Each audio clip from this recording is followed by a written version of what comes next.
Hello, friends. Welcome to the Eduis Tech channel, where learning is fun and easy. नमस्कार। Past continuous tense.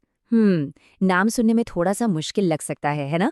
पर चिंता की कोई बात नहीं, आज हम इसे मिलकर एकदम आसान बना देंगे। तो चलिए फटाफट शुरू करते हैं। जरा एक पल के लिए सोचते हैं।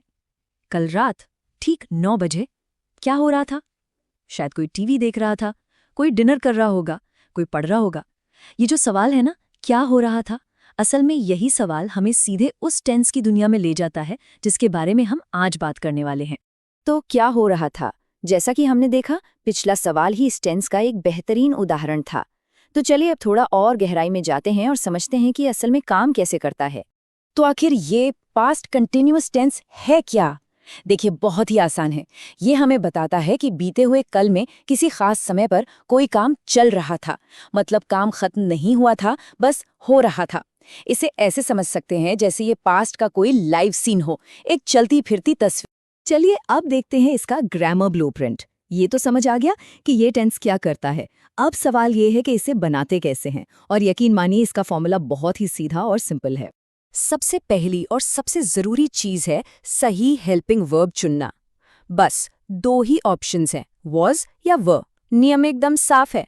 अगर सब्जेक्ट आई, ही, शी या इट है तो वॉज लगेगा, और अगर सब्जेक्ट यू, वी या दे है तो वर का इस्तेमाल होगा। तो ये रहा वो सिंपल सा फॉर्मूला। पहले सब्जेक्ट, उसके बाद वॉज या वर, और आखिर में वर्ब के साथ लगा दीजिए आईएनजी। बस इतना ही है। हर सेंटेंस इसी एक नियम पर बनता है।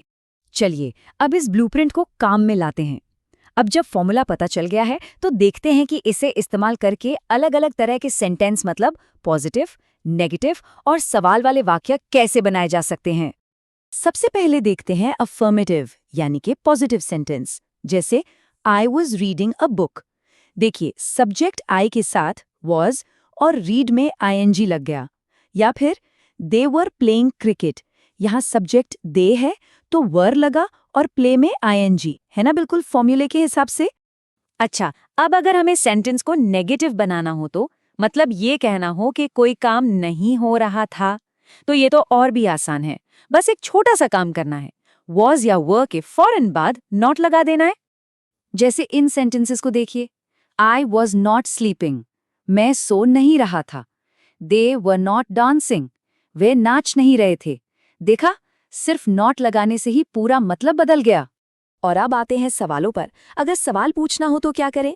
यहाँ भी एक छोटा सा ट्विस्ट है। बस हेल्पिंग वर्ब यानी वॉज या वर को उठाकर सेंटेंस के सबसे शुरू में रख देना है, सब्जेक्ट से भी पहले। जैसे was she reading a book, क्या वो किताब पढ़ रही थी? या फिर वर दे प्लेइंग फुटबॉल, क्या वे फुटबॉल खेल रहे थे? हर सवाल की शुरुआत वॉज या वेयर से हो रही है। सिंपल। बहुत बढ़िया, सारे नियम तो अब पता चल गए हैं। तो चलिए अब इसे प्रैक्टिस में लाते हैं। अब समय है थोड़ी प्रैक्टिस का, ताकि ये सब कुछ एकदम पक्का हो जाए। अक्सर पास्ट कंटिन्यूअस टेंस के साथ कुछ खास शब्दों का इस्तेमाल होता है, जैसे एट दैट टाइम, व्हाइल या व्हेन। ये शब्द हमें बताते हैं कि वो काम ठीक किस समय या किस दौरान हो रहा था। ये सेंटेंस को और ज्यादा क्लियर बना देते हैं। जैसे इस सेंटेंस को देखिए, I was reading a book at 8 p.m. yesterday। यहाँ at 8 p.m. yesterday लगाने से हमें एकदम सटीक पता चल रहा है कि किताब पढ़ने का काम कब हो रहा था। इससे बाद में ज्यादा वजन आ जाता है। चलिए अब एक छोटा सा टेस्ट हो जाए। एक खाली जगह है जिसे भरना है। सेंटेंस है शी डैश फूड। जरा सोचिए, फॉर्मूला क्या था? शी के साथ क्या लगेगा? और सही जवाब है शी वॉज कुकिंग फूड। एकदम सही, क्योंकि सब्जेक्ट शी है तो हमने लगाया वॉज और कुक बन गया कुकिंग। एक और सवाल, इस बार सेंटेंस है दे डैश फुटबॉल। ध्यान दीजिए, सब्जेक्ट दे है तो अब क्या आएगा? और इसका जवाब है दे वर प्लेइंग फुटबॉल। बिल्कुल, दे के साथ वर लगता है और प्ले में आईएनजी जुड़ जाता है। शानदार। तो चलिए अब फटाफट से सारी जरूरी बातों को एक बार फिर से देख लेते हैं। ये हैं इस पूरे टॉपिक की सबसे जरूरी बातें जिन्हें हमेशा याद रखना है। सबसे पहली बात, इसका इस्तेमाल क्यों होता है? बीते हुए कल में किसी चलते हुए काम को बताने के लिए। दूसरी बात, इसका फॉर्मूला क्या है? बहुत सिंपल, सब्जेक्ट प्लस वॉज या वर और प्लस वर्ब में ing। और तीसरी और सबसे खास बात, ये टेंस पास्ट के किसी सीन को हमारी आंखों के सामने जिंदा कर देता है।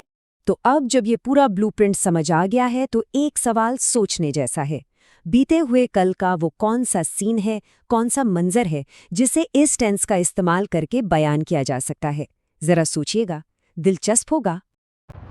That's all for today. If you like this video, like, share, subscribe to EduWise Tech channel. See you in the next video.